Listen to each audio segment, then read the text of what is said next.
Mukunda jewelleries లో gratitude sale March 8th నుంచి 11th వరకు ఫ్లాట్ 50% ఆఫ్ ఆన్ విఏ. నమస్తే రమ్మగారు. నమస్తే జయ. రమ్మగారు, విక్రమ బేతాళ కథ ఒకటి చెప్తారా? పట్టువదలని విక్రమార్కుడు మళ్ళీ శ్మశానంలోకి నడిచాడు, చెట్టు ఎక్కాడు, కళేబరాన్ని భుజం మీద వేసుకున్నాడు. నడుస్తుంటే బేతాళుడు ఆయనకు ఒక కథ చెప్పాడు. పూర్వమట వింధ్యారణ్యంలో ఉత్పలుడని ఒక కుర్రాడు ఉండేవాడట. కడుపేదవాడు. వాడు తల్లి ఉండేది, అమ్మ వాడు ఒక చిన్న గుడిసేసుకుని ఉండేవాళ్ళు. ఏదో కాయాకసురు తెచ్చుకొని తినేవాళ్ళు, పెద్దగా ఏమి లేదు. ఈ వింధ్యారణ్యానికి చుట్టుపక్కల ఉన్న పల్లెల్లో పనులు దొరికేవి, కానీ ఉత్పలుడు పని చేయగలిగేంత పెద్దవాడు కాదు. వాళ్ళమ్మ అంత ఓపిక కలిగింది కాదు. తండ్రి ఉన్నన్నాళ్ళు నడిచేది, కుర్రాడికి ఏం పెద్దగా లేదు, ఏదో చిన్నవి 5-10 పావల అంతే. అయితే వీడికి ఒక కుక్క పిల్లి ఉండేవట పెంపకానికి. కుక్క పిల్లి కలిసి ఆడుకునేవి. వాళ్ళ అమ్మ అనేదిట, మనకి మనగతే గడవకపోతే కుక్క పిల్లి ఎందుకురా మనకి పెంపకము, పెంపుడు జంతువులను ఎవరు పెంచుకుంటారు, తిండి తినా కొడవా ఉన్నవాడు పెంచుకోవాలి, మనకే తినక ఉన్నామంటే వాడు ఒప్పుకునేవాడు కాదు. వాళ్ళే ఆ 2 కుక్క పిల్లియే వాడికి స్నేహితులుగా ఉండేవి. ఇవి 2 భలే తెలివిగా ఉండేవి.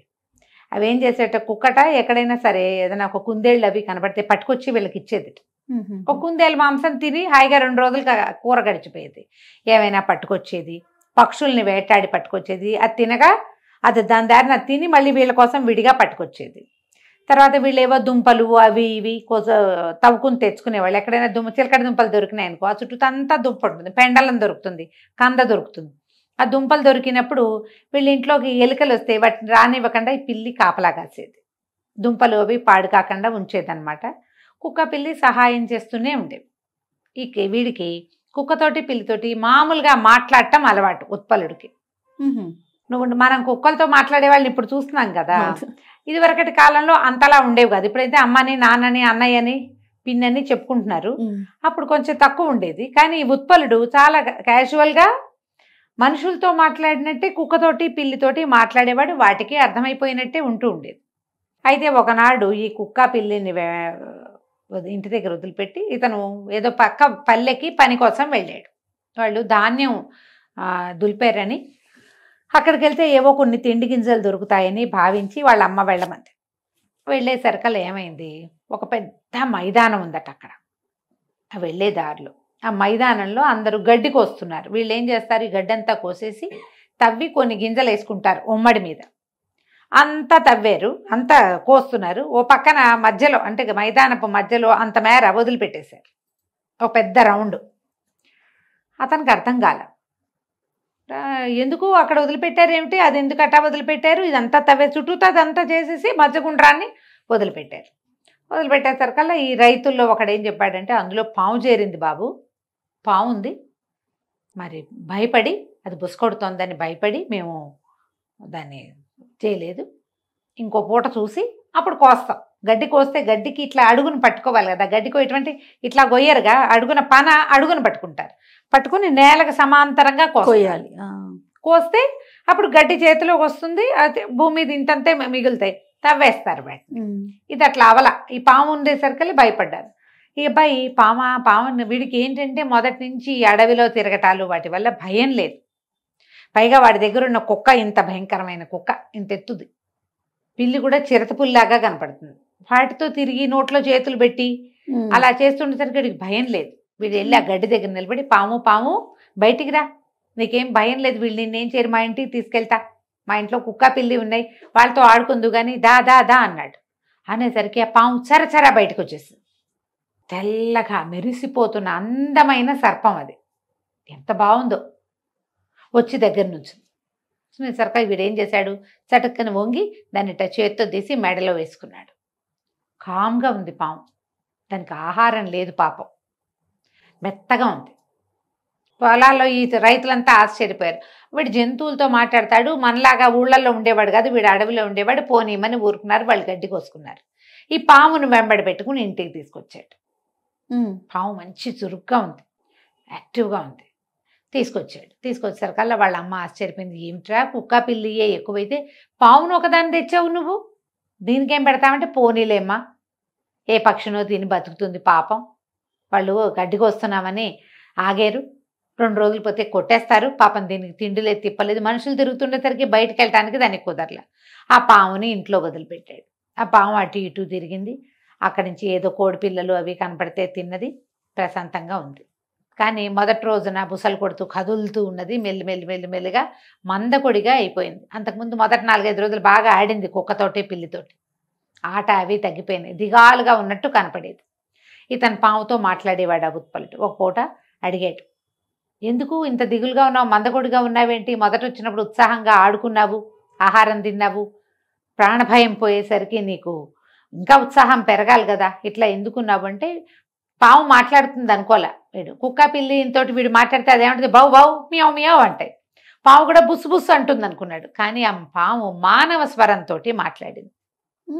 నాకు ఇంటికి వెళ్ళిపోవాలనుంది, మా నాన్నని చూడాలనుంది, నాకు ఏం చేయను, ఇక్కడి నుంచి ఎలా వెళ్ళాలో తెలీదు, ఆ దారి చాలా భయంకరమైంది అనగానే ఆశ్చర్యపోయాడు ఉత్పలుడు. మీ ఇల్లు నీకు తెలుసా అన్నాడు. నాకు తెలుసు, నేను ఒక సర్పరాజు కుమారుణ్ణి, మా నాన్న చాలా గొప్పవాడు, మా జాతి నాగులకి రాజు, నేను యువరాజుని, మా నాన్న నెత్తి మీద ఉన్న మణి ఏ కోరికనైనా తీరుస్తుంది, అంత అద్భుతమైన మణి ఇంకా ఏ సర్పం దగ్గర లేదు, అలాంటి మణి కలిగిన వాడు. మేము గరుత్మంతుడికి కనపడకుండా తిరిగేవాళ్ళం. కొంతమంది స్నేహితులతో కలిసి నేను భూవిహారానికి వచ్చాను, మా నాన్న వద్దన్నా వచ్చా, నాది పొరపాటు. వచ్చేసరికల్లా గరుత్మంతుడు మమ్మల్ని చూసి మా మీదకి వాలేడు. అందరూ పారిపోయారు ఎవరి దారిని వాళ్ళు. నేను దొరికిపోయాను. నేను గిలగిల్లాడుతూ ఉంటే గరుత్మంతుడి కాలు నుంచి జారి గడ్డిలో పడ్డా. అందుకని నేను ఇక్కడ గడ్డిలో ఉన్నాను. ఆయన వెళ్ళిపోయాడు, నేను కనపడక. ఆయన అవతలకి వెళ్ళిపోయాడు, నేను ఇక్కడ ఉండిపోయాను. నన్ను ఎక్కడి నుంచో తీసుకొచ్చాడు ఇక్కడికి. ఆ దారి వేరే దారి, నేను వెళ్ళలేను అక్కడికి. అందుకని దుఃఖంగా ఉంది. మా తండ్రిని ఇంకా చూడలేక అయిపోతానేమో, నేను ఇలాగే మనుషుల మధ్య ఉండిపోతానని నాకు దుఃఖంగా ఉందంటే, ఇతను అన్నాడు ఉత్పలుడు, దాని దేవుంది, నేను తీసుకెళ్తాను, నేను ఎంత కష్టమైన దారైనా పర్వాలేదు, నీకు దారి తెలిస్తే చాలు, నేను తీసుకెళ్తాను నిన్నని ఒక మెడ మీద ఒక కండువా వేసుకుని, కండువా చాటున ఆ పామును వేళ్లాడేసుకుని బయలుదేరి వెళ్ళాడు. కుక్క పిల్లని ఇంటి దగ్గర వదిలిపెట్టేశాడు. వాళ్ళ అమ్మకి చెప్పాడు, వీడిని అక్కడ దింపేసి వస్తా ఈ సర్పాన్ని అని చెప్పి. ఇహన వెళ్ళాడు ఉత్తర దిక్కుగా ఎంత దూరమో వెళ్ళాడు. తర్వాత కీకారణ్యాలు, ముళ్ళ పొదలు, భయంకరమైన అగాధాలు, లోయలు, నానా గందరగోళంగా ఉంది. అలా వెళ్ళగా ఎప్పటికో ఆ నాగభూములు చేరారు వీళ్ళు. ఎన్నో పాములు కనపడ్డాయట. వాళ్ళెవరు ఏమీ చేయలే. వాళ్ళందరితోటి ఈ సర్పం కుర్రాడు, కుర్ర సర్పం ఉందిగా మెళ్ళో, అది మాట్లాడేది. క్రమంగా ఆ నాగరాజు యొక్క భవనంలోకి తీసుకుపోయాడు తండ్రి దగ్గరికి. ఆయన చాలా ఆశ్చర్యపోయాడు. నాగరాజు, ఇంత బాగా తీసుకొచ్చావు, ఇంత సహాయం చేసావు, నీకేం కావాలో అడుగు. ఈయన నెత్తి మీద ఒక మణి ఉంది, అది తీర్చలేని కోరిక లేదని చెప్పాడు కుర్రాడు. కబుర్లు చెప్పుకున్నారు ఈ దారంతా. ఆ మణిని ఏ కోరికనైనా తీరుస్తుంది అది. మీ నెత్తి మీద ఉన్న మణి ఇవ్వండి అని అడిగాడు ఉత్పలుడు. నాగరాజు ఒక క్షణం ఆలోచించి, సరే నీకు ఎప్పుడైతే దాని అవసరం లేదనిపిస్తుందో అప్పుడు నా మణి నాకు తిరిగి ఇచ్చేసేయి, నువ్వు నీకేం కావాలన్నా చేసి పెడుతుంది, ఎక్కడికి కావాలంటే అక్కడికి తీసుకెళ్తుంది, నువ్వు ఏది అడిగితే అది చేసి పెడుతుంది అని చెప్పి మణిని చేతిలో పెట్టాడు. ఇంకేముంది, మణి దొరికింది. తిండి తిప్పలు లేవు, మంచి బట్టలు లేవు, శుభ్రమైన ఇల్లు లేదు, వాకిలు లేదు, అవన్నీ సంపాదించుకోవచ్చు అని ఆలోచించుకున్నాడు ఉత్పలుడు. ఇంటికి వెళ్ళిపోవాలని కోరుకున్నాడు. ఇంటికి వచ్చేసాడు. ఇంటికి వచ్చాక వాళ్ళ అమ్మకి చెప్పాడు, మన దగ్గర ఒక మణి ఉంది, మనకి ఏవి కావాలంటే అవి వస్తాయని. చీనాంబరాలు కోరుకున్నాడు, పంచభక్ష పరమాన్నాలు కోరుకున్నాడు, ఇల్లు కోరుకున్నాడు, వాకిలు కోరుకున్నాడు. ఇల్లు వచ్చింది, వాకిలు వచ్చింది, బట్టలు వచ్చాయి, నగలు వచ్చాయి, తిండి వచ్చింది. 2 రోజులు గడిచేసరికి బోర్ కొట్టింది. ఏదో అసంతృప్తిగా ఉంది, సంతృప్తిగా లేదు. సరే రాజుగారి దగ్గరికి, ఇక్కడ ఈ ఊళ్ళల్లో ఉంటే ఏముంది, ఊళ్ళో వాళ్ళందరూ ఆశ్చర్యపోయారు, వీడికి ఇల్లు వాకిలు ఎలా వచ్చినాయి, ఆటవికుడు వీడు, అడవిలో తిరిగే పిల్లవాడు, అనాగరికుడు, చదువా సంధ్యా వాడికి, ఆశ్చర్యపోయే వాళ్ళందరూ. సరే తల్లిని బాగా చూసుకునేవాడు. కానీ ఎవరు 2 రోజులు గడిచే కొంతకి రాజుగారి దగ్గర ఉంటే తనకి ఇంకా ప్రతిభకి గొప్ప ఇది వస్తుందని అనుకున్నాడు, ఇంకా గ్రాండ్గా ఉంటుంది లైఫ్ అని చెప్పి రాజుగారి దగ్గరికి వెళ్ళాడు. ఇంత గ్రాండ్గా అద్భుతమైన బట్టలు అవి వేసుకుని వచ్చిన ఈ కుర్రాన్ని చూసేసరికి రాజు బాగా ఆదరించాడు. వీడెవడో చాలా ఆస్తిపరుడని రాజుగారి దగ్గర ఆతిథ్యం ఇచ్చారు. కానీ ఆ రాజుగారి చుట్టూతా ఉన్నటువంటి వాళ్ళు రాజకుమార్తె వీడొట్టి ఆటవికుడని కనిపెట్టారు. రాజు కేవలం వీడి సంపదను చూశాడు. వీడు ఎక్కొచ్చిన గుర్రాల బండి, వాడు వేసుకున్న నగలు, వాడి దగ్గరున్న కత్తి కటారు, వాడి పటాటోపమే కానీ వాడి మాటల్లో ఉన్న యాస వెగటు ఆయన గమనించలే. కానీ రాజకుమార్తె ఏంటి బయతులో ఉన్నాడు వీడు, వీడి మాట తీరు అని ఆ అమ్మాయి సభికులందరికీ తెలిసింది. వీడు నాగరికత తెలిసిన వాడు కాదు అని. రాజుగారు అదేం పట్టించుకోలేదు. 4-5 రోజులు ఉంచుకున్నారు తమ దగ్గరే. అయితే ఇతనికి ఏమనిపించింది, పెద్దవాడిని అయిపోయాను, నేను పెళ్లి చేసుకోవాలి, ఈ రాజకుమార్తెను చేసుకుంటే పోతుంది, గ్రాండ్గా ఉంటుంది లైఫ్ అని రాజకుమార్తె రాజుగారిని మొహం మీదే అడిగాడు, మీ అమ్మాయిని నాకు ఇచ్చి పెళ్లి చేయండి అని. వాడికి తెలీదు, వాడు పాముదా అని పామును పిలిచినట్టే రాజు మీ అమ్మాయిని ఇచ్చి పెళ్లి చేయి అంటున్నాడు. రాజుగారికి ఇలాగ మొహం మీదే కొట్టినట్టు అడగటం అది ఆయనకి అరగల. సరే ఏమనుకున్నాడు, వీడు చెయ్యలేని పని ఏదైనా చెప్దామని మన ఊరికి నగరానికి ఉత్తరంగా ఒక పెద్ద ఊబి ఉంది, చాలా పెద్ద ఊబి ఉన్న గుంట, అందులో ఒక కొండ ఉంది, ఊబి కొండ అంటారు దాన్ని. ఆ కొండని పైకి లేవదీసి దాని మీద ఒక చలవరాతి మందిరం కట్టి ఈ కిందున్న ఊబంతా పూడ్చి దాన్ని అద్భుతమైన నివేశన స్థలంగా తయారు చేస్తే మా అమ్మాయిని నువ్వు చేసుకోవచ్చు, ఆ పని చేసిన వాడికి పిల్లనివ్వదలుచుకున్నాను అన్నాడు. మనవాడు ఈ ఉత్పలుడు అంతేగా అన్నాడు.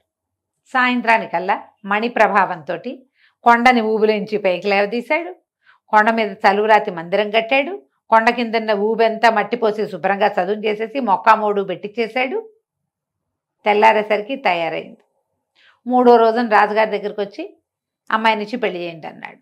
ఈయన నేను చెప్పిన మాట ఏం చేశానంటే పదండి మీకు చూపిస్తానని జనం అందరినీ తీసుకుపోయాడు. అక్కడికి చూస్తే నిర్కాంతపోయారు. ఏమిటది అంత పెద్ద ఊబి నేల, దాదాపుగా 10-12 ఎకరాల ఊబి నేలగా ఉండేదాన్ని మొత్తం పైకి లేవదీశాడు. ఆ కొండ మీద బ్రహ్మాండమైన మందిరం కట్టించాడు.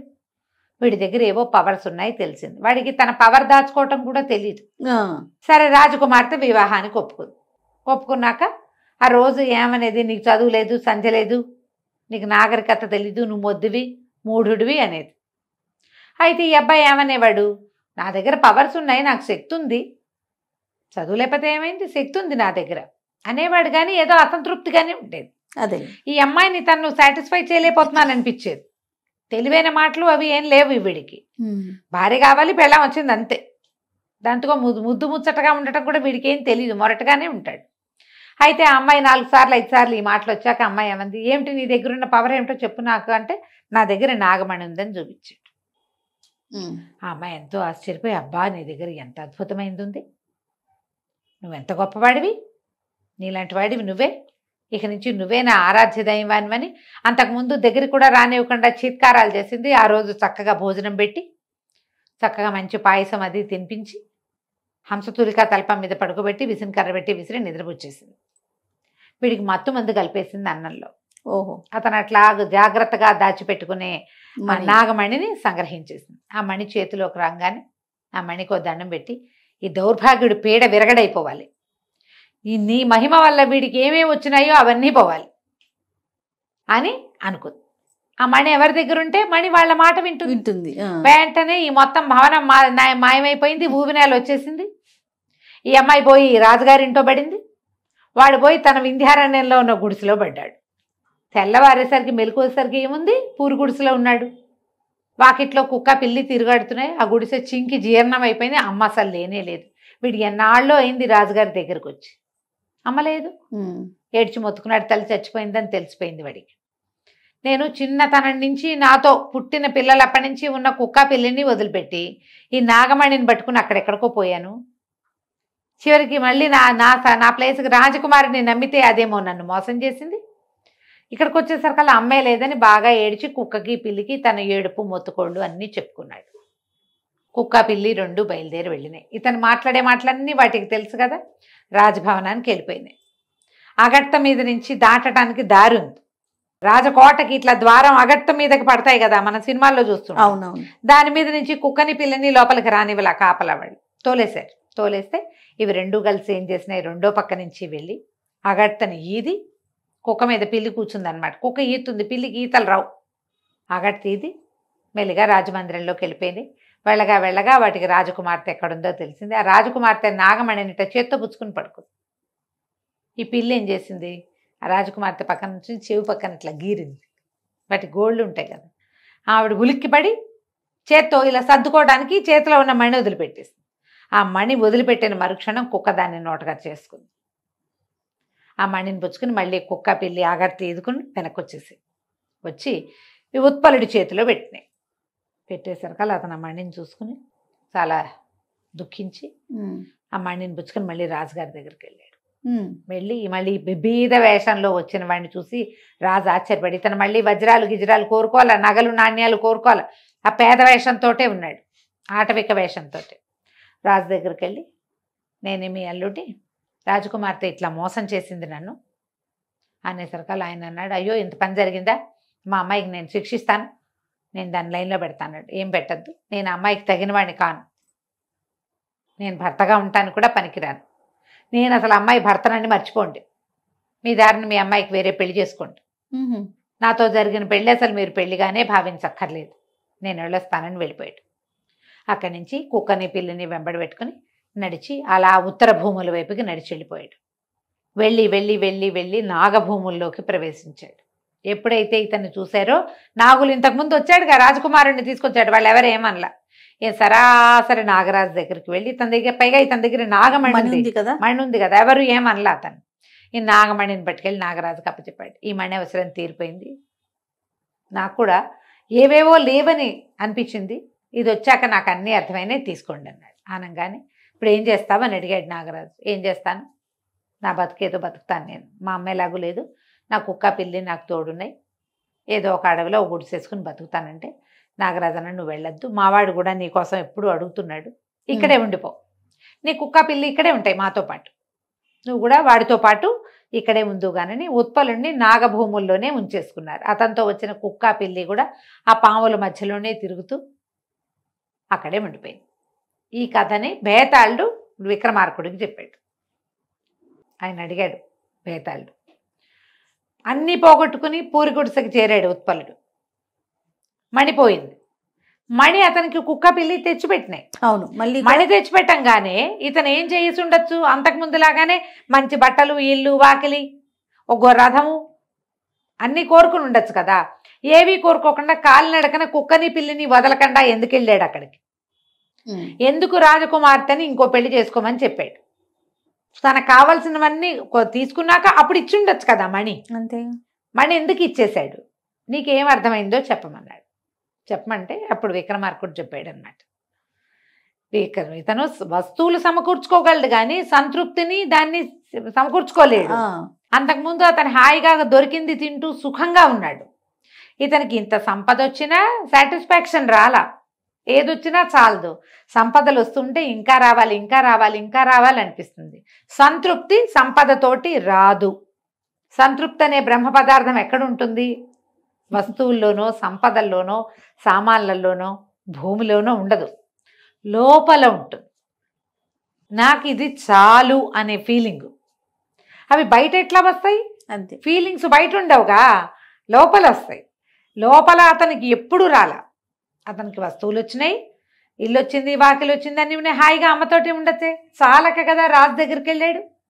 పోనీ రాజు ఇచ్చేది సరిపోక కదా రాజు కూతురుని అడిగాడు. అయినా అతనికి అతనేమి పొందలేకపోయాడు కదా. అడవిలో ఉన్న ఓ పిల్లని తీసుకుంటే బాగానే ఉండేది, అతను రాజకుమార్తెను కోరినా అతను సాటిస్ఫై కాలేదు. అప్పుడు తెలుసుకున్నాడు, ఈ నాగమణి వస్తే తనకి దొరికే వాటి వల్ల సాటిస్ఫాక్షన్ రాదని, సాటిస్ఫాక్షన్ తన లోపల ఉందని అర్థమయ్యాక ఇంకా ఈ వస్తు భ్రాంతి అంతా ఎందుకు, నగలెందుకు, నాణ్యాలు ఎందుకు, గుర్రాలు ఎందుకు, అవన్నీ ఉండటం వల్ల వచ్చేదేం లేదు, ఉంటాయి అంతే. ఉండటం వల్ల వచ్చేది ఏమిటి, సదుపాయం వస్తుంది, సంతోషం అదే కదా, అది రాదు కదా. అందుకని మణి ఇచ్చేసాడు. అతను అక్కడ హాయిగానే ఉన్నాడు వాళ్ళతో పాటు. ఎప్పటికీ అతని లాంటి వాళ్ళకి సంతృప్తిగా ఉండగలిగే వాడికి మణుల అవసరమే లేదు. ఆ కాస్త చేతికొచ్చాక ఇది ఎందుకు వచ్చిందిరా దేవుడా అనిపిస్తుంది. ఇతను కూడా అలాగే అనిపించింది అని చెప్పగానే విక్రమార్కుడు చెప్పేసరికి బేతాళుడికి సాటిస్ఫాక్షన్ వచ్చింది. కరెక్ట్, నువ్వు బాగా చెప్పావు, కానీ నువ్వు మౌనభంగం చేసావు కదా, నేను వెళ్ళిపోతున్నానని వెళ్ళిపోయాడు. మళ్ళీ రాజుగారు వెనక్కి తిరిగి నడవటం మొదలెట్టారు. కథ కంచికి మనం ఇంటికి. చాలా చాలా బాగుంది రమ్మగారు. నమస్తే. నమస్తే జయ.